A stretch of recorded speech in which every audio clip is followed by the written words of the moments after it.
Assalamualaikum warahmatullahi wabarakatuh. Mari klik subscribe di channel ini dan aktifkan tanda loncengnya untuk mendapatkan update pemberitahuan di video berikutnya.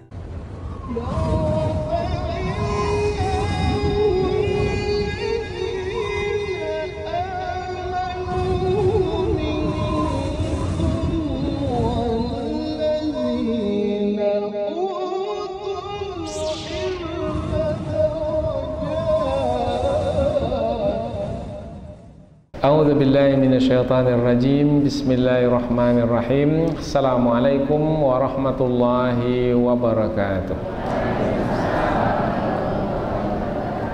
Alhamdulillahirabbil alamin wa bihi nasta'inu ala umurid dunya waddin. Nasta'inuhu wa nastaghfiruh wa na'udzu billahi min syururi anfusina wa min sayyiati a'malina. فمن يهده الله فلا مضل له ومن يضلل فلا هادي له أشهد أن لا إله إلا الله وحده لا شريك له وأشهد أن محمدا عبده ورسوله لا نبي بعده أما بعد. Kita bersyukur kepada Allah Subhanahu wa taala yang masih melimpahkan rahmat dan nikmatnya. Kita bersyukur dengan mengucapkan Alhamdulillahi Rabbil Alamin. Tidak lupa pula bersalawat kepada Rasulullah dengan mengucapkan Allahumma salli ala Sayyidina Muhammad wa ala ali Sayyidina Muhammad. Dan bersalam kepada Rasulullah dengan mengucapkan Assalamu alayka ya Rasulullah. Alhamdulillah kita dapat kembali meneruskan pengajian tafsir ayat-ayat suci Al-Quran yang insyaAllah kita akan teruskan kepada ayat yang ke-41 dari surah Al-Ma'idah, yaitu yang menerangkan tentang hiburan dari Allah Subhanahu wa ta'ala bagi Rasulullah Sallallahu Alaihi Wasallam yang sedih, yang berduka disebabkan karena kekufuran yang dilakukan oleh orang-orang munafik, kekufuran yang ditunjukkan oleh orang-orang Yahudi, yaitu apabila Rasulullah SAW adalah sebagai kepala negara di Madinah, maka di antara tugas Rasulullah adalah menjalankan hukum-hukum Allah. Di antaranya adalah hukum-hukum yang berkaitan dengan kriminal. Umpamanya siapa yang membunuh, hukumannya adalah dibunuh. Siapa yang mencuri, hukumnya adalah dipotong tangan. Siapa yang berzina, maka hukumannya adalah dirajam. Maka di antara tugas Rasulullah adalah menjalankan hukum-hukum yang telah Allah tetapkan, yang disebut sebagai hududullah, batasan-batasan Allah. Orang-orang yang beriman adalah orang-orang yang bersedia, bahkan suka di dalam menjalankan hukum-hukum Allah. Tetapi orang-orang munafik dan orang-orang kafir enggan dalam menjalankan hukum-hukum Allah.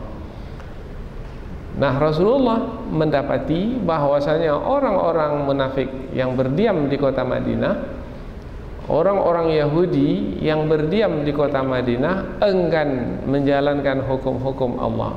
Keengganan mereka itu membuktikan kekufuran mereka. Karena barang siapa yang tidak menjalankan hukum yang telah Allah turunkan, maka mereka itu adalah orang-orang kafir. Wa man lam yahkum bima anzalallah, barang siapa yang tidak berhukum dengan hukum yang telah Allah turunkan, faulaika humul kafirun, mereka itu adalah orang-orang kafir.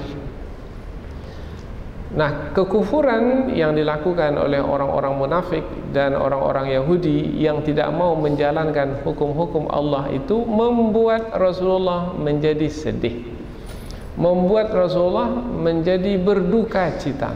Allah Subhanahu wa ta'ala mengetahui Rasulnya sedang bersedih, maka Allah turunkan ayat ini menyeru Rasulnya supaya jangan bersedih. mereka seperti itu adalah seperti yang Allah kehendaki. Memang sudah kehendak Allah menetapkan mereka seperti itu.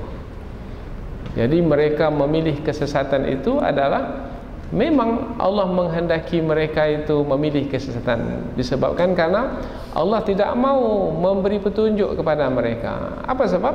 Sebab mereka itu adalah orang-orang yang tidak layak untuk menerima petunjuk Allah. Allah mengetahui siapa yang akan diberi petunjuk dan siapa yang tidak akan diberikan petunjuk kepadanya. Mereka itu memang orang-orang yang dikehendaki oleh Allah untuk tidak diberi petunjuk kepada mereka. Jadi kalau mereka sudah demikian halnya, memang sudah menjadi kehendak Allah mereka itu memilih kesesatan, maka kamu wahai Muhammad jangan sedih. Jangan sedih disebabkan karena perbuatan mereka yang tidak mau menjalankan hukum-hukum Allah. Nah, jadi ayat ini adalah ayat yang menerangkan tentang hiburan dari Allah Subhanahu wa taala kepada Rasulullah yang sedih disebabkan karena kekufuran yang dilakukan oleh orang-orang munafik dan orang-orang Yahudi. Di dalam ayat ini nanti akan diterangkan tentang orang-orang munafik, yaitu orang-orang yang menyatakan beriman di mulut tetapi sebenarnya menyimpan atau memendam kekufuran di hati. Kemudian Allah juga menyebutkan tentang orang-orang Yahudi, yaitu orang-orang yang memiliki perbuatan tercela, melakukan perbuatan tercela, yaitu mereka ini suka mendengarkan berita-berita bohong. Mereka ini suka mendengarkan perkataan orang yang tidak datang bertemu dengan Rasulullah. Mereka ini suka kepada orang yang membenci dan mendengki Rasulullah. Nah, suka mendengarkan perkataan orang yang mendengki dan membenci Rasulullah itu adalah perbuatan yang buruk. Itu adalah perbuatan yang tercela. Itu dilakukan oleh orang-orang Yahudi. Kemudian juga Allah Subhanahu wa taala menerangkan tentang orang-orang Yahudi yang suka memindahkan perkataan-perkataan Allah itu dari tempat-tempatnya yang asal. Mereka rubah-rubah. Tujuannya adalah supaya mereka dapat menyampaikan apa-apa yang mereka kehendaki. Umpamanya yang Allah halalkan mereka haramkan, yang Allah haramkan mereka halalkan. Kemudian mereka mengatakan inilah yang sebenarnya yang Allah tetapkan, padahal sebenarnya itu adalah yang mereka tetapkan dengan tangan-tangan mereka sendiri. Nah, ada sebahagian orang Yahudi lebih suka kepada orang-orang yang telah merubah-rubah perkataan Allah itu. Maka kesukaan mereka itu adalah perbuatan buruk, perbuatan tercela, yaitu suka kepada orang-orang yang telah merubah perkataan-perkataan Allah dari tempat-tempat asalnya. Nah, itu adalah perbuatan yang buruk dan tercela. Kemudian juga diterangkan di dalam ayat ini bahwasanya apabila mereka itu, orang-orang munafik dan orang-orang Yahudi itu melakukan perbuatan yang buruk dan tercela seperti itu adalah disebabkan karena Allah memang menghendaki mereka melakukan perbuatan yang seperti itu. Allah menghendaki mereka itu memilih kesesatan. Apa sebab? Seperti yang kita sebutkan tadi, sebabnya adalah karena Allah tidak memberikan petunjuk kepada mereka. Maka apabila Allah tidak memberikan petunjuk kepada mereka dan Allah menghendaki mereka itu memilih kesesatan, maka seperti itulah perbuatan mereka, yaitu perbuatan buruk dan tercela. Maka kamu wahai Muhammad jangan sedih disebabkan karena perbuatan mereka itu memang sudah ditetapkan oleh Allah Subhanahu wa taala. Tugasmu wahai Muhammad hanyalah menyampaikan kebenaran. Mereka terima atau tidak mereka terima, maka itu adalah kehendak atau ketetapan Allah Subhanahu wa taala. Tentang mereka itu Allah lah yang akan memberikan pembalasan, yaitu di dunia mereka akan mendapatkan kehinaan, dan nanti di akhirat mereka akan dimasukkan ke dalam azab yang besar, yaitu azab api neraka yang menyala-nyala.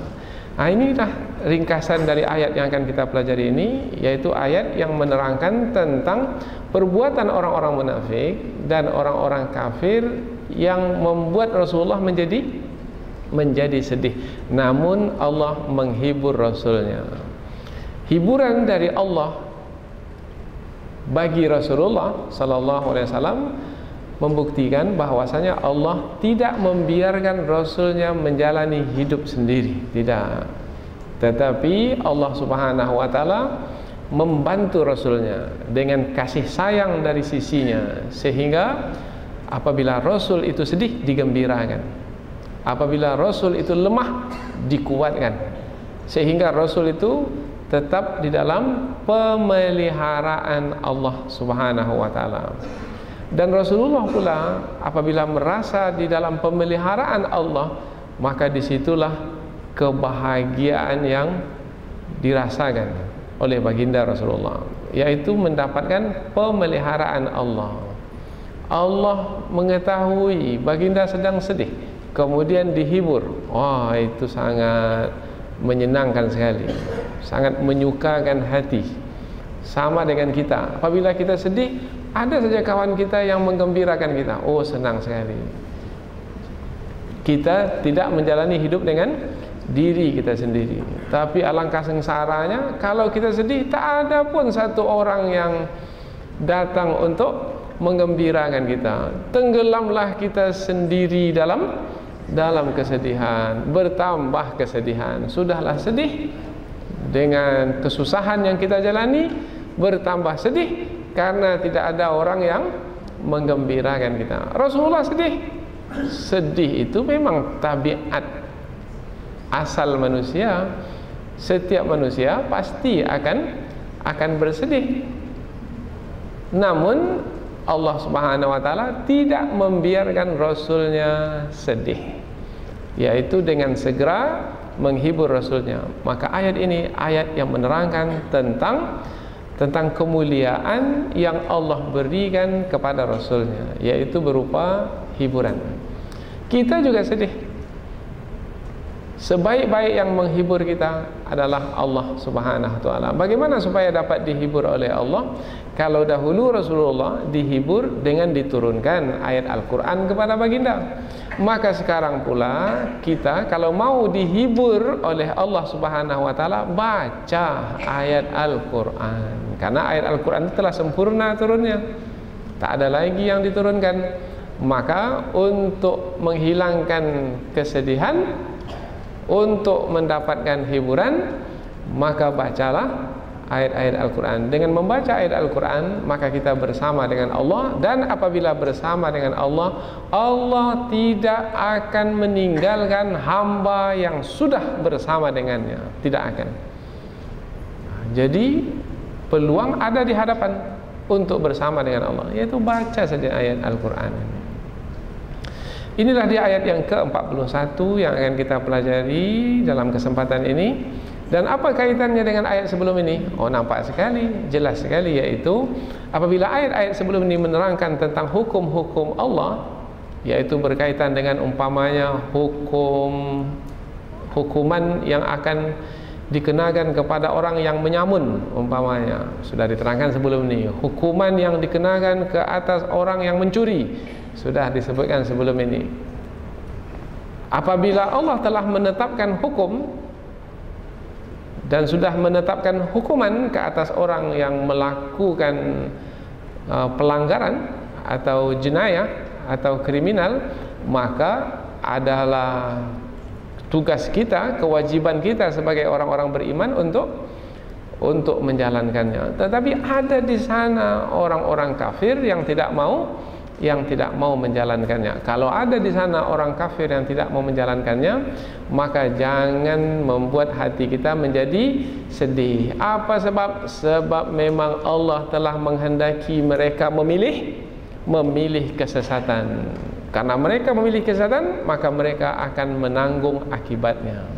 Faman ya'mal mithqala dzarratin syarran yarah. Barang siapa yang melakukan kejahatan, yaitu tidak mau menjalankan hukum Allah, maka dia sendiri yang akan menerima balasannya.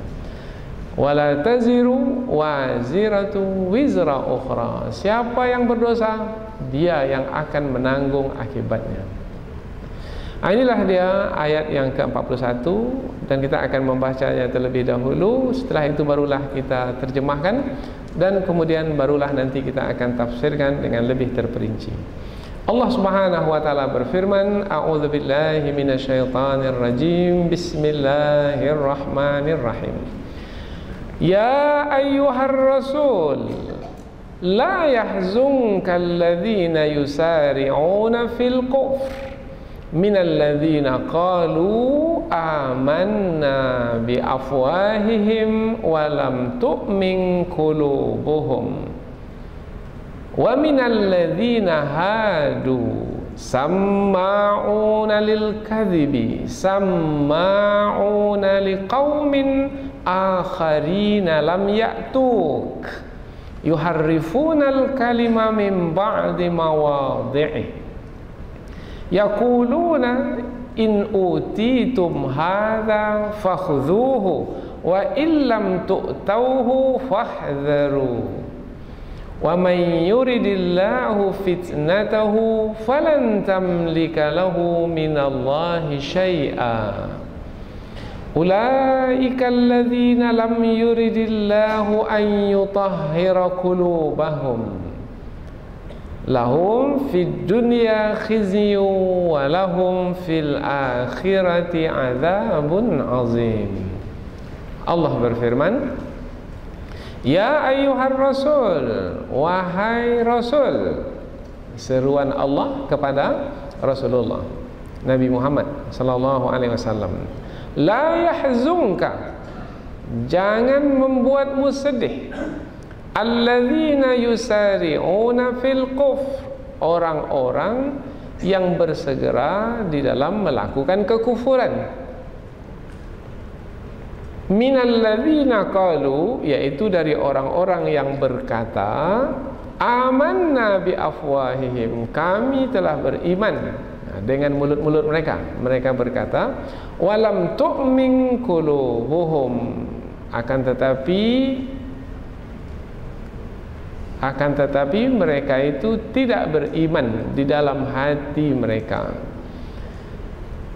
Wa minal ladzina hadu, dan juga jangan membuatmu sedih perbuatan orang-orang Yahudi. Samma'una lil kadzib, yaitu mereka orang-orang yang suka mendengarkan berita-berita bohong. Samma'una liqaumin akharin, mereka suka mendengarkan perkataan dari kaum yang lain, lam ya'tuk, yang belum datang menemuimu. Jadi ada kaum lain yang tidak pernah datang kepada Rasulullah. Kalau tak pernah datang kepada Rasulullah, bermakna tak pernah mendengarkan kebenaran dari Rasulullah. Kemudian mengapa mereka tak pernah datang kepada Rasulullah? Sebab mereka dengki kepada Rasulullah, mereka benci kepada Rasulullah. Ini satu kumpulan dari orang-orang Yahudi. Jadi karena kebencian mereka, mereka tak mau datang menemui Rasul, tak pernah datang untuk mendengarkan kebenaran dari Rasul. Nah, sebahagian orang-orang Yahudi itu mendengarkan perkataan orang-orang yang tak pernah datang kepada Rasulullah itu. Bermakna mereka suka mendengarkan orang-orang yang mengeluarkan kata-kata dari kedengkian mereka. Jadi suka mendengarkan perkataan orang-orang yang dengki. Nah, suka mendengarkan perkataan orang-orang yang dengki itu adalah perbuatan yang buruk, perbuatan yang tercela. Nah, perbuatan itu menyedihkan Rasulullah sallallahu alaihi wasallam. Mestinya mereka kalau mau mendengarkan perkataan orang yang datang bertemu dengan Rasul. Siapa mereka? Para sahabat Nabi umpamanya. yuharrifunal kalima min ba'di mawadhi'i. Mereka orang-orang Yahudi adalah orang-orang yang memindahkan perkataan-perkataan Allah atau merubah perkataan-perkataan Allah dari tempat-tempat asalnya. Ini yang kita sebut tadi, yang halal diharamkan, yang haram dihalalkan. Yaqulun, mereka berkata. Jadi ada sebahagian mengatakan kepada sebahagian yang lain, in utitum hadza fakhudhuhu, jika kamu diberi ini maka ambil. Maknanya jika Muhammad itu memberikan perkara yang ini kepadamu, ini sesuai dengan keinginan kita, ambil.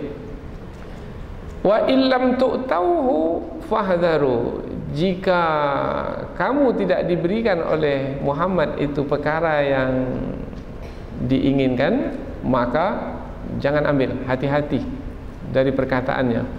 Bermakna sebahagian itu menasihati sebahagian yang lain supaya mengambil yang disukai saja dari Muhammad, yang tidak disukai tinggalkan. Begitulah kedengkian yang ditunjukkan oleh sebahagian orang Yahudi. Sebahagian mereka itu menasehati sebahagian yang lain, dan mereka itu menasehati adalah disebabkan karena kedengkian yang ada dalam hati mereka. Nanti kita akan terangkan melalui sebab turun ayat, sehingga lebih mudah bagi kita untuk memahami kandungan ayat ini. Wa may yuridillahu fitnatahu, dan barang siapa yang Allah menghendaki kesesatannya. Jadi kalau Allah sudah menghendaki seseorang itu ditetapkan sesat, falan tamlika lahu minallahi syai'a, maka sekali-kali kamu wahai Muhammad tidak akan mampu berbuat apapun dari Allah Subhanahu wa taala. Maknanya tidak akan mampu untuk berbuat apapun sebagai menolak apa yang Allah kehendaki, itu tak mampu. Karena Allah yang berkehendak, maka siapa pula yang mampu untuk menghalang kehendak Allah Subhanahu wa taala. Ulaika, mereka itu, mereka orang-orang yang dikehendaki sesat oleh Allah itu adalah alladzina lam yuridillahu an yutahhira qulubahum, orang-orang yang Allah tidak menghendaki untuk mensucikan hati mereka. Jadi memang Allah menghendaki hati mereka itu kotor, disebabkan karena mereka memilih kekufuran, kesesatan. Apa balasan yang akan mereka terima? Lahum fid dunya khizy, bagi mereka di dunia kehinaan, walahum fil akhirati azabun azim, dan bagi mereka di akhirat azab yang besar. Kita ulang dari awal ayat, terjemahan secara langsung, kemudian apa yang kita sampaikan tadi di permulaan sebagai kesimpulan atau penjelasan ringkas dari ayat ini, maka insya Allah akan memudahkan kita nanti untuk memahami kandungan ayat ini melalui tafsirnya. Kita lihat dari awal ayat. Wahai Rasul, jangan menyedihkan kamu perbuatan orang-orang yang segera di dalam melakukan kekufuran, dari orang-orang yang berkata di mulut mereka, kami telah beriman, adapun hati-hati mereka tidak beriman.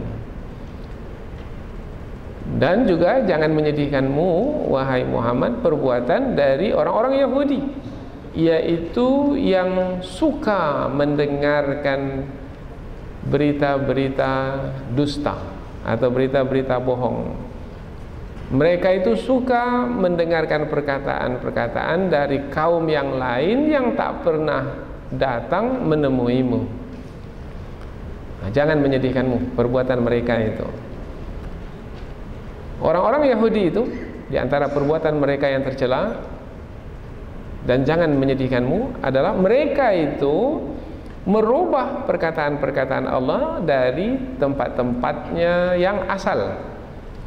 Mereka berkata kepada sebahagian mereka yang lain, jika kamu diberi ini, maka ambillah. Adapun jika kamu tidak diberi yang ini, maka berhati-hatilah. Jadi ada yang disebutkan ini, kalau ini yang diberi, ambil. Tapi kalau bukan ini yang diberi oleh Muhammad itu, jangan ambil. Itu peringatan sebahagian mereka kepada sebahagian yang lain. Bermakna peringatan itu peringatan kedengkian. Kemudian Allah menerangkan siapa sebenarnya mereka itu, mengapa mereka melakukan perbuatan yang buruk dan tercela seperti itu. Rupanya Allah memang menghendaki mereka seperti itu. Dan barang siapa yang Allah menghendaki kesesatannya, maka sekali-kali kamu wahai Muhammad tidak akan mampu untuk menolak sesuatu pun dari kehendak Allah itu. Mereka itu adalah orang-orang yang Allah tidak menghendaki untuk mensucikan hati mereka. Bagi mereka kehinaan di dunia, dan bagi mereka azab yang besar di akhirat. Kita ulang sekali lagi, ringkasan dari ayat ini adalah tentang hiburan kepada Rasulullah. Kata kuncinya hiburan kepada Rasulullah. Kalau disebut hiburan kepada Rasulullah, bermakna Rasulullah sedih? Ya, Rasulullah sedih. Apa sebab Rasulullah sedih? Sebabnya adalah perbuatan yang dilakukan oleh orang-orang munafik dan orang-orang Yahudi. Apa perbuatan orang-orang munafik yang menyedihkan Rasul? Mereka berkata di mulut lain dari apa yang mereka simpan di hati. Wah, itu menyedihkan hati itu. Menyedihkan. Kemudian apa perbuatan yang menyedihkan Rasulullah dari orang-orang Yahudi? Orang-orang Yahudi suka mendengarkan perkataan-perkataan bohong. Orang-orang Yahudi suka mendengarkan perkataan dari orang-orang yang dengki kepada Rasulullah. Kemudian orang-orang Yahudi itu menasehati sesama mereka atas dorongan kedengkian dan kebencian. Itu yang membuat Rasulullah menjadi sedih. Namun di penghujung ayat Allah mengingatkan Rasulnya, jangan kamu sedih wahai Muhammad. Mereka yang sesat itu karena memang Allah sudah menghendaki mereka sesat. Allah tak memberi petunjuk kepada mereka, dan mereka itu akan menanggung akibatnya sendiri, yaitu di dunia mereka akan dihinakan, dan nanti di akhirat mereka akan disiksa dengan siksaan yang besar. Nah, inilah dia kandungan dari ayat ini. Mengapa kita sampaikan tafsir ringkas ini di awal? Supaya nanti ketika pengajian tafsir yang penjelasannya lebih panjang, kita ini akan dapat memfokuskan fikiran kita itu kepada apa yang terkandung dalam ayat.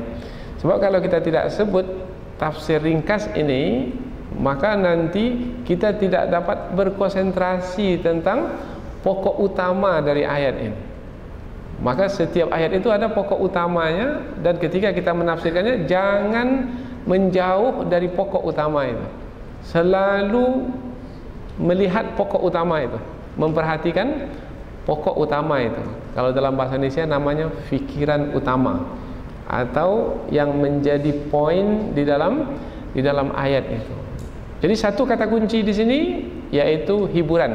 Mana ada kata hiburan di sini? Tak ada kata hiburan. Maka yang menjelaskan kata hiburan itu adalah sedih.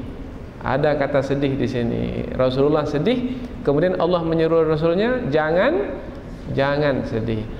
Apa ilmu yang bisa kita dapatkan untuk diri kita pula? Kita pun juga sedih, sama seperti Rasulullah.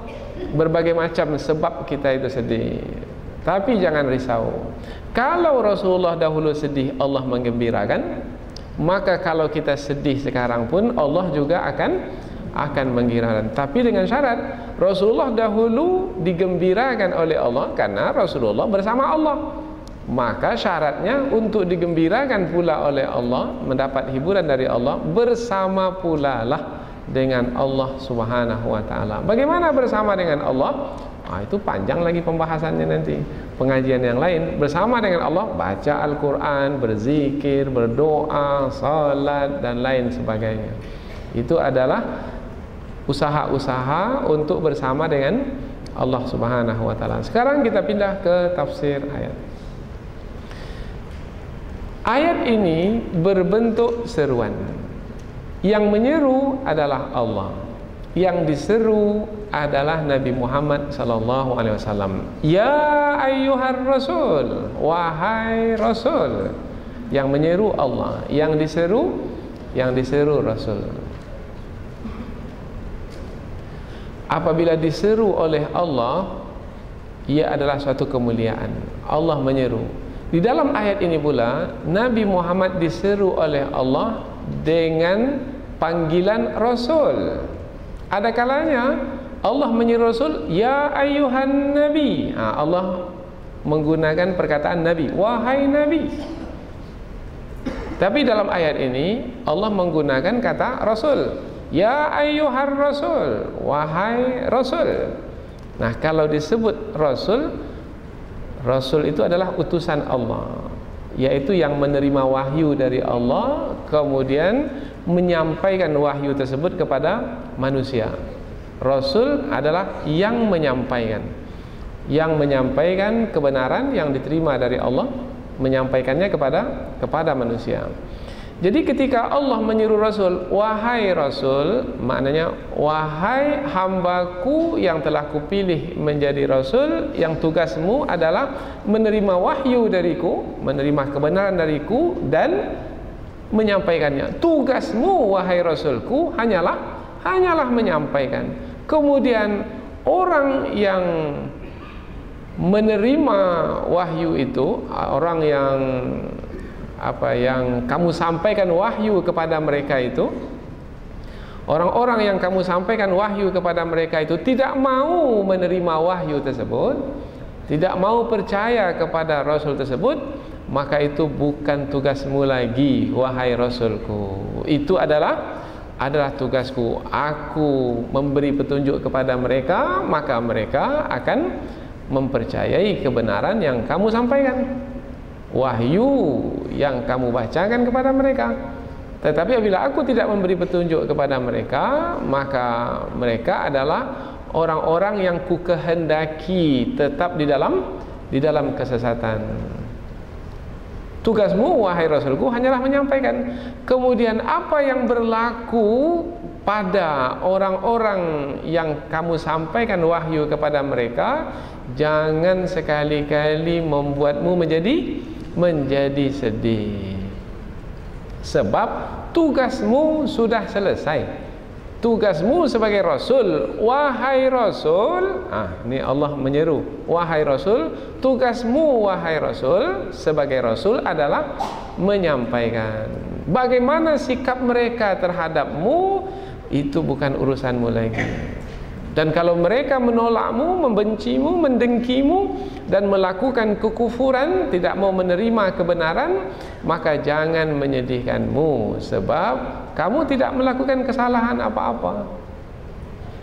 Karena Rasulullah, karena kasih sayangnya kepada manusia, ingin manusia itu menerima kebenaran. Tetapi apakah di tangan Rasul, apakah Rasulullah itu berhak untuk memberikan petunjuk kepada siapa yang dikehendakinya? Tidak. Yang berhak untuk memberikan petunjuk adalah Allah Subhanahu wa taala. Maka tugas Rasulullah sebagai Rasul adalah hanya menyampaikan. Kalau sudah disampaikan, maka sudah. Rasulullah sudah menyampaikannya, maka tak perlu lagi bersedih apa yang berlaku itu. Maka ketika Allah menyebut wahai Rasul, bermakna Rasulullah telah menyampaikan wahyu yang beliau terima, telah menyampaikan kebenaran yang beliau terima. Karena Allah sendiri yang menyebutnya wahai Rasul. Berarti Allah Subhanahu wa taala memuliakan Rasulullah sebagai seorang Rasul yang telah menjalankan tugasnya menyampaikan kebenaran. diseru sebagai Rasul, itu sudah membuat Rasulullah menjadi gembira sebenarnya. Wahai Rasul, Allah yang menyeru sebagai Rasul adalah Allah. Biasanya yang menyebut Rasul itu adalah sahabat-sahabat Nabi. Ya Rasulullah, wahai Rasulullah. Nah, sahabat yang menyebut Rasulullah sebagai Rasul. Sekarang pula Allah yang menyebut Rasulullah sebagai Rasul. Istimewa sekali.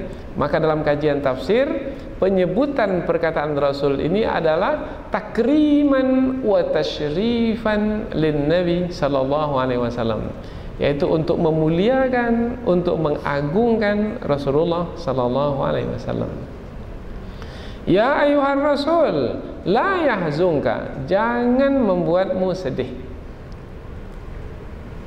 Bukan bermakna jangan kamu sedih, sama sekali tidak boleh bersedih. Bukan begitu maknanya. Apa sebab? Sebab sedih itu adalah sifat yang ada pada manusia, dan manusia tidak akan mampu dapat melepaskan diri dari sifat sedih itu. Siapapun manusia. Nabi sedih? Sedih. Nabi sedih ketika ditinggal wafat oleh Khadijah radhiyallahu anha. Nabi sedih ketika anak beliau wafat. Sedih itu adalah sifat manusia. Lalu ketika Allah menyebut di sini, janganlah menyedihkanmu, maknanya adalah jangan kamu berterusan sedih. Itu maknanya. Jangan kamu tenggelam dan hanyut dalam kesedihan. Jadi sedih boleh. Yang tak boleh adalah berterusan sedih. Sebab kalau berterusan sedih bermakna telah berputus asa dari rahmat Allah. Atau kalau berterusan sedih bermakna tidak lagi berharap dan bergantung kepada Allah. Orang yang berharap dan bergantung kepada Allah segera hilang kesedihannya. Apa sebab? Sebab Allah akan segera apa yang membuatnya sedih? Dia sakit, Allah akan segera menyembuhkannya. Apa yang membuat dia sedih? Miskin, Allah akan segera mengkayakannya. Apa yang buat dia sedih? Didengki dan difitnah, Allah akan segera memelihara dan melindunginya. Susah bagi Allah untuk melakukannya? Tidak. Nah, apabila mengagungkan Allah, membesarkan Allah, meyakini Allah yang akan melindunginya, membantunya, menolongnya, hilang kesedihan. Jadi orang yang terus tenggelam dalam kesedihan adalah orang yang tidak mengagungkan Allah Subhanahu wa taala. Orang yang terus tenggelam dalam kesedihan adalah orang yang telah berputus dari rahmat Allah Subhanahu wa taala. Sementara dalam ayat yang lain Allah menyeru orang-orang beriman supaya jangan sampai berputus asa dari rahmat Allah. La tayasu mir rauhillah. Jangan berputus asa dari rahmat Allah. Jadi makna la yahzunka di sini maknanya janganlah membuatmu sedih, berterusan sedih. Disebabkan karena alladzina yusari'una fil kufr. Disebabkan karena perbuatan yang dilakukan oleh orang-orang yang bersegera dalam kekufuran. Siapa mereka itu? Minalladzina qalu amanna bi afwahihim wa lam tu'min qulubuhum. Tadi sudah kita sebutkan, yaitu orang-orang munafik, yaitu orang-orang yang mengatakan kami beriman, tapi di mulut mereka saja, sementara di hati mereka tidak beriman. Menyakitkan hati Rasulullah, membuat Rasulullah menjadi sedih. Kemudian dalam ayat ini disebutkan yusari'una fil kufr. Orang-orang munafik itu bersegera melakukan kekufuran. Apa makna bersegera? Bersegera, lawan bersegera, berlambat-lambat. Bersegera pergi ke Masjid Agung bermakna cepat-cepat. Kapan cepat? Apabila seseorang itu mengeluarkan tenaga lebih. Kalau kita mengeluarkan tenaga lebih cepat. Kalau kita mengeluarkan tenaga sedikit, lambat. Siapa orang yang berjalan cepat? Orang yang mengeluarkan tenaga lebih. Siapa orang yang berlari cepat? Orang yang mengeluarkan tenaga lebih. Maka dia akan cepat berjalan dan berlari. Kalau disebut di sini mereka bersegera dalam kekufuran, bermakna mereka menggunakan seluruh daya dan upayanya untuk melakukan kekufuran.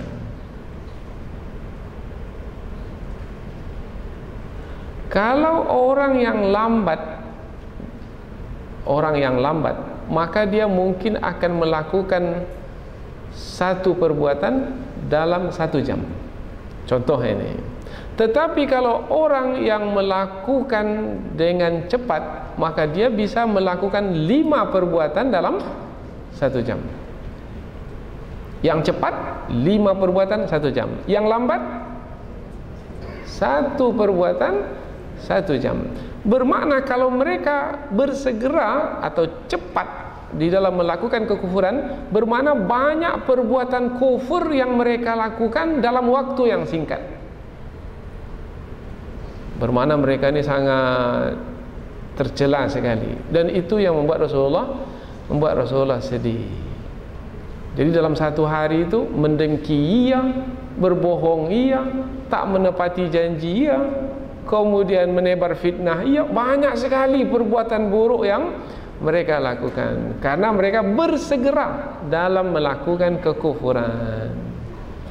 Maka kalau mau bersegera juga, jangan dalam melakukan keburukan. Kalau mau bersegera juga, bersegera melakukan kebaikan. Maka untuk orang-orang beriman, wasari'u ila maghfiratin min rabbikum. Digunakan juga kata yusari'un. Wasari'u maknanya bersegeralah. Bersegeralah dalam melakukan kebaikan-kebaikan untuk mendapatkan keampunan dari Allah. Jadi dalam 1 hari, kalau orang lain melakukan kebaikan 1 atau 2 kebaikan saja, tetapi kita karena bersegera, berusaha sungguh-sungguh, banyak tenaga yang kita keluarkan, maka banyak perbuatan baik yang kita lakukan dalam 1 hari. Orang buat 2, kita buat 5. Orang buat 5, kita buat 10. Orang buat 10, kita buat 20. Ini namanya berlomba dalam melakukan kebaikan. Fastabiqul khairat. Semakin banyak kita buat, semakin banyak pula pahala dan balasan akan kita dapatkan. Jadi digunakan kata yusari'un di sini menerangkan bahwasanya orang-orang munafik dan orang-orang kafir ini bukan 1-2 perbuatan kufur yang mereka lakukan, banyak perbuatan kufur yang mereka lakukan. Apa sebabnya banyak melakukan perbuatan kufur yang mereka lakukan? Sebab mereka mengeluarkan tenaga mereka, seluruh daya dan upaya itu mereka lakukan untuk melakukan kekufuran. Ini pengajaran bagi kita hari ini.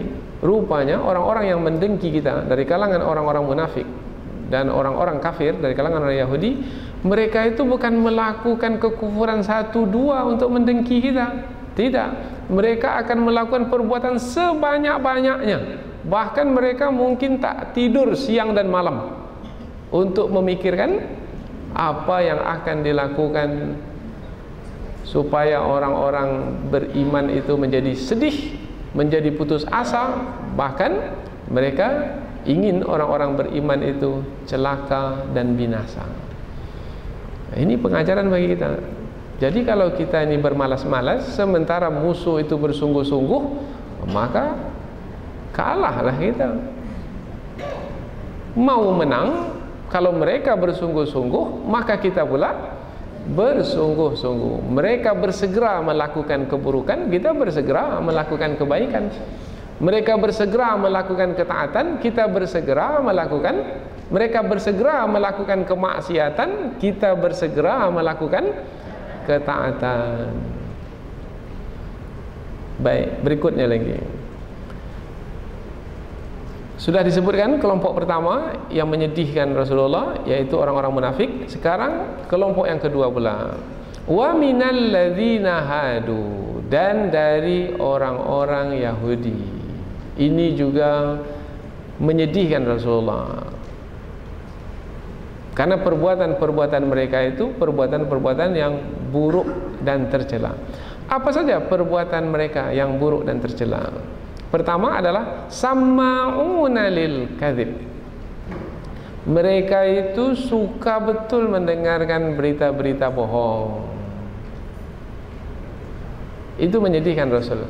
Sebab kalau suka mendengarkan berita bohong, bermakna yang tersimpan dalam kepala mereka itu adalah berita-berita bohong. Kalau yang tersimpan dalam kepala itu berita bohong, maka nanti yang akan mereka keluarkan di mulut mereka adalah berita-berita bohong juga. Apa yang diterima, itu yang akan disampaikan. Kemudian apabila yang didengar adalah berita-berita bohong, kemudian nanti bercakap dengan berita-berita bohong pula, bermakna tidak akan menggunakan akal fikiran. Karena akal fikiran itu baru digunakan kalau yang didengar itu adalah kebenaran. Kemudian yang dipercakapkan itu adalah kebenaran, yang dikatakan itu adalah kebenaran. Itu baru akan memunculkan akal fikiran. Sekarang mereka tidak menggunakan akal fikiran, bahkan mengabaikan akal fikiran dengan suka mendengarkan berita-berita bohong. Kalau hari ini berita bohong itu disebut dengan berita burung, kabar burung. Apa lagi yang lain? Gossip. Kalau bahasa Inggris, ghost itu hantu. Gossip, berita-berita hantu yang tak tahu dari mana datangnya. Itu pula yang disukai. Suka dia mendengarkan 1-2 jam duduk depan televisi mendengarkan tentang gosip itu, berita-berita bohong. Itu pula yang ratingnya tinggi. Bermakna orang-orang yang suka mendengarkan berita bohong, orang yang tidak menggunakan akal pikiran. Maka orang-orang yang suka mendengarkan berita bohong itu kadar keilmuannya adalah rendah sekali pengetahuannya, sebab tidak menggunakan akal fikiran atau sedikit menggunakan akal fikiran. Berikutnya lagi, sama'una liqaumin akharina lam ya'tuk. Tadi sudah kita terangkan bahwasanya ada sebahagian dari orang-orang Yahudi itu tidak mau mendatangi Rasulullah disebabkan karena kedengkian dan kebencian yang ada dalam hati mereka. Nah, orang-orang yang membenci Rasulullah ini berkata-kata juga, mengeluarkan kata-kata juga. Kata-kata yang dikeluarkan oleh orang yang membenci Rasul, yang tak pernah datang menjumpai Rasul, ini yang didengar oleh sebahagian orang-orang Yahudi atau orang-orang Yahudi yang sebahagian lagi. Jadi ada berapa bahagian mereka ini? Ada 2 bahagian. Jadi ada sebahagian tidak pernah datang menjumpai Rasul karena benci, kemudian mereka mengeluarkan kata-kata kepada sebahagian lain. Nah, yang sebahagian yang lain ini suka betul mendengarkan perkataan dari orang yang membenci Rasulullah itu. Itu pun perbuatan mendengarkan perkataan dari orang yang tak pernah mendatangi Rasul, itu pun juga menyedihkan Rasul. Mengapalah dari mereka dengar. Alangkah baiknya kalau mereka itu dengar dari sahabat-sahabatku atau langsung dariku. Nah, itu menyedihkan Rasul. Tapi Allah hibur, jangan menyedihkanmu wahai Rasulku, perbuatan mereka yang seperti itu. Kita kadang-kadang kan sedih juga. Ada orang yang tidak minta klarifikasi dari kita, dia minta penjelasan dari orang lain pula. Maka menyedihkan kita. Mengapalah dia minta penjelasan dari orang lain? Mengapa tak langsung kepadaku? Nomor handphone saya ada pada dia, mengapa dia tak telepon saya? Rumah dekat dengan rumah saya, mengapa tak datang jumpa saya? Setiap hari bertemu juga, mengapa tak tanya pada saya? Mengapa tanya pada orang lain? Sedih tak hati kita? Sedih. Begitu juga lah Rasul sedih. Tapi Allah menghibur.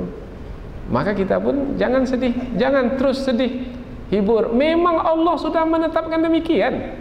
Sudah, selesai dah masalah. Jangan kaji lagi. Atau seperti pengajian akidah kita, mengapalah dia? Jangan mengapa-mengapa. Memang sudah Allah tetapkan 50.000 tahun sebelum penciptaan langit dan bumi. Memang Allah dah tetapkan demikian. Sudah selesai. Sehingga kita tidak terbeban dengan perbuatan buruk yang ia lakukan itu. Kemudian berikutnya lagi, perbuatan buruk yang dilakukan oleh orang-orang Yahudi yang menyedihkan Rasul adalah menyimpangkan atau merubah kata-kata Allah dari tempat-tempat asalnya. Yuharrifunal kalima min ba'di mawadi'i. Merubah-rubah tempatnya. Umpamanya jual beli dihalalkan oleh Allah Subhanahu wa taala. Riba diharamkan oleh Allah Subhanahu wa taala dalam kitab Taurat. Tetapi mereka jual beli, mereka tak mau berjual beli, tetapi riba yang mereka lakukan. Karena penjual beli ini susah ini, banyak risikonya, kemungkinan rugi ada. Maka lebih bagus pinjamkan saja uang. Tapi bagaimana supaya dapat untung? Dengan sistem riba. Maka mereka halalkan riba, padahal riba itu adalah haram. Mereka ini telah merubah kata-kata Allah dari tempat asalnya. Yang halal diharamkan, yang haram dihalalkan, yang benar disalahkan, yang salah pula dibenarkan. Umpamanya mentauhidkan Allah itu adalah kebenaran, tapi mereka tak menjalankannya. Yang mereka jalankan adalah menyekutukan Allah, yaitu dengan mengatakan bahwasanya Allah memiliki anak. Anak Allah adalah Uzair. Ini adalah keyakinan orang-orang Yahudi. Kemudian lagi, perbuatan buruk mereka adalah yaquluna in utitum hadza fakhudhuhu wa illam tu'tauhu fahdharu. Ini dapat kita fahami melalui sebab turun ayat ini, seperti yang diriwayatkan oleh Imam Al-Bukhari. Ada sebahagian orang-orang Yahudi datang menemui Rasul. Mengapa mereka menemui Rasul? Sebabnya ada yang berzina dari kalangan mereka itu, yaitu ada laki-laki yang berzina dengan perempuan. Kemudian mereka datang kepada Rasulullah untuk mendapatkan hukuman, untuk mendapatkan hukum kepada orang yang berzina ini. Pergilah kepada Muhammad itu untuk mendapatkan hukum apa yang akan dijalankan ke atas orang yang berzina ini. Di dalam Al-Quran hukum apa? Hukum rajam. Nah, yang berzina ini adalah yang telah berumah tangga, bermakna dirajam sampai mati. Kemudian yang berzina ini adalah dari kalangan orang yang terpandang dari orang-orang Yahudi itu. Orang-orang Yahudi ini hidupnya adalah di bawah kepemimpinan Rasulullah SAW di kota Madinah. Maka apabila Rasulullah sebagai kepala negara, maka Rasulullah adalah yang bertanggung jawab untuk menjalankan hukum, untuk menegakkan hukuman yang akan dijalankan ke atas orang-orang yang melanggar. Bermakna Rasulullah berkewajiban untuk menjalankan hukuman rajam ke atas orang yang berzina itu. Mereka bertanya kepada Rasulullah, apa hukum bagi orang yang berzina, sudah berumah tangga? Rasulullah menjawab begini, apakah kamu mendapatkan hukumnya di dalam kitab Taurat yang ada padamu? Karena Rasulullah tahu bahwasanya di dalam kitab Taurat itu ada hukum rajam. Mereka mengatakan tak ada hukum rajam dalam kitab Taurat. Yang ada hanyalah hukum cambuk saja, dan juga hukum orang itu dihinakan dengan kata-kata, sudah. Tapi hukum rajam sampai mati tak ada. Mereka bertanya kepada Rasulullah. Mengapa mereka bertanya kepada Rasulullah? Mereka berharap supaya Rasulullah tidak menjatuhkan hukum rajam sampai mati kepada yang berzina itu. Itu keinginan mereka. Kemudian Ini kaitan dengan apa yang sedang kita tafsirkan tadi. Sebahagian dari orang Yahudi itu mengatakan, pergi kepada Rasul, kalau Muhammad itu mengatakan bahwasanya hukum ke atas orang yang berzina adalah hukum cambuk, hukum dihinakan dengan kata-kata, ambil hukum itu darinya. Tapi kalau dia nanti menyampaikan hukum untuk orang yang berzina itu hukum rajam, jangan ambil. Itu pesan dari sebagian orang Yahudi kepada sebahagian lagi yang diperintahkan untuk mendatangi Rasul. Jadi mereka ini ikhlas tidak mendatangi Rasulullah SAW untuk mendapatkan kepastian hukum? Tidak. Jadi mereka mendatangi Rasulullah itu adalah untuk membenarkan apa yang mereka kehendaki. Karena mereka ini kalau ada orang-orang yang mulia yang melanggar di antara mereka, mereka tak jalankan hukum. Tapi kalau ada orang awam, orang biasa yang melanggar, mereka tegakkan hukum. Nah sekarang ini yang melanggar adalah orang-orang yang mulia, maka dicari-carilah apa yang bisa untuk mengelakkan diri dari hukuman rajam. Maka mari kita tanya Muhammad itu, apakah dia akan jawab dengan hukum cambuk dan hukum dihinakan saja? Kalau ya, kita ambil. Kalau hukum rajam yang disampaikannya kepada kita, maka tidak kita ambil. Maka kembali ke ayat. Yaqulun, mereka berkata, in utitum hadza fakhudhuhu. Jika diberikan kepada kamu ini, maka ambillah. Jadi ini yang dimasukkan, ini apa? Ini hukum cambuk dan hukum dihinakan dengan kata-kata. Nah itu bermakna selamat dari pembunuhan ya. Nah, kalau diberikan ini, ambil. Wa illam tu'tauhu fahdharu. Kalau dia tidak berikan yang ini tapi diberikannya hukum rajam, maka jangan ambil. Itu pesan sebahagian mereka kepada sebahagian yang lain. Tapi bagaimana Rasulullah? Nah, seperti yang kita sebutkan tadi, Rasulullah bertanya. Rasulullah tidak menyebut yang tadi dalam Al-Quran, tapi Rasulullah bertanya, apa yang ada dalam kitab Taurat yang ada padamu? Oh, tak ada hukum rajam ya Rasulullah. Betul tak ada ini? Nah, rupanya ada seorang dari orang Yahudi ini yang telah memeluk Islam, namanya Abdullah bin Salam. Abdullah bin Salam ini mengatakan kepada Rasulullah, ya Rasulullah, mereka itu berbohong ya Rasul, ada hukum rajam dalam kitab Taurat. Maka Abdullah bin Salam ini minta supaya kitab Taurat itu didatangkan dan dibuka. Sampai pada ayat rajam, orang-orang Yahudi itu menutup dengan tangan mereka ayat rajam itu. Kemudian mereka membacanya yang sebelumnya dan yang sesudahnya saja. Ayat rajam itu tak dibaca. Ya Rasulullah, mereka hanya baca yang sebelum dan sesudahnya. Kemudian Abdullah Salam mengatakan kepada mereka, angkat tangan. Diangkat tangan. Rupanya yang ditutupi itu adalah ayat rajam.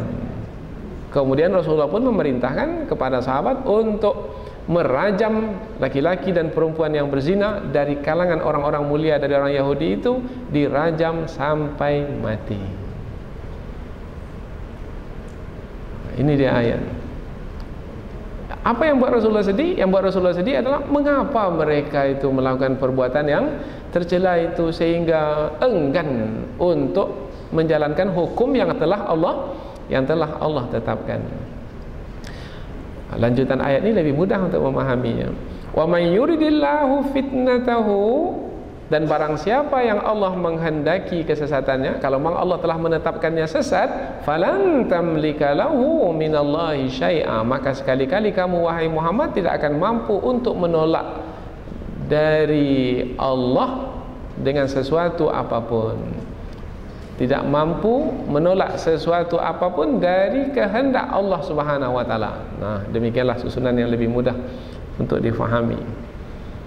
Karena Allah adalah yang berkuasa mutlak di dalam memberikan petunjuk kepada siapa yang dikehendaki dan menetapkan kesesatan ke atas siapa yang dikehendaki. Nah, mereka itu, orang-orang munafik itu dan orang-orang Yahudi itu adalah orang-orang yang ulaikal ladzina lam yuridillahu an yutahhira qulubahum. Mereka itulah orang-orang yang Allah tidak menghendaki untuk mensucikan hati mereka. Di sini ditambah penjelasan bahwasanya orang-orang yang melakukan kekufuran adalah orang-orang yang kotor hati. Maka jagalah kesucian hati. Di saat kita mengotori hati, maka hati kita yang kotor itu akan menyuruh kita untuk melakukan perbuatan-perbuatan yang buruk dan tercela. Jagalah hati. Jangan kau kotori. Ada pula syairnya ini, ada pula lagunya. Tapi jangan berlagu saja, tapi amalkan jugalah kandungan dari syair tersebut. Kemudian ujung ayat sebagai penutup, balasan yang akan diterima oleh orang-orang yang menyedihkan hati Rasulullah karena melakukan perbuatan-perbuatan yang buruk dan tercela, yaitu perbuatan-perbuatan kufur. Balasan untuk mereka Allah sediakan di dunia kehinaan, di akhirat azab yang besar. Karena disebut di dunia dan di akhirat bermakna azab yang disediakan untuk mereka itu adalah azab selama-lamanya yang memanjang dari dunia hingga akhirat. Maka mereka adalah orang yang tidak pernah mendapatkan kebaikan, tidak di dunia ini dan tidak di akhirat nanti. Lahum fid dunya khiz, bagi mereka di dunia ini kehinaan dikalahkan dalam perang. Kehinaan, orang memandang buruk terhadap mereka, memandang hina kepada mereka disebabkan karena perbuatan mereka yang tercela. Dan bagi mereka azab yang besar di akhirat. Kalau disebut azab besar bermakna mereka tidak berdaya untuk menjalani azab tersebut, karena azab itu terlalu besar untuk mereka jalani. Bermakna mereka sengsara dan sangat sengsara sekali di akhirat kelak di dalam api neraka. Apabila demikian keadaannya, maka mudah-mudahan insya-Allah apabila demikian keadaannya, maka kita pula insya-Allah akan menjadi berhati-hati, karena kita tidak mau mendapatkan seperti apa yang mereka dapatkan. Maka kita akan menjaga hati kita, tetap memelihara kesuciannya sehingga tidak melakukan kekufuran. Tidak seperti yang dilakukan oleh orang-orang munafik, tidak seperti yang dilakukan oleh orang-orang Yahudi. Mudah-mudahan apa yang kita pelajari ini ada manfaatnya insya-Allah. Subhanakallahumma wa bihamdika asyhadu an la ilaha illa anta wa astaghfiruka wa atubu ilaik. Wassalamualaikum warahmatullahi wabarakatuh.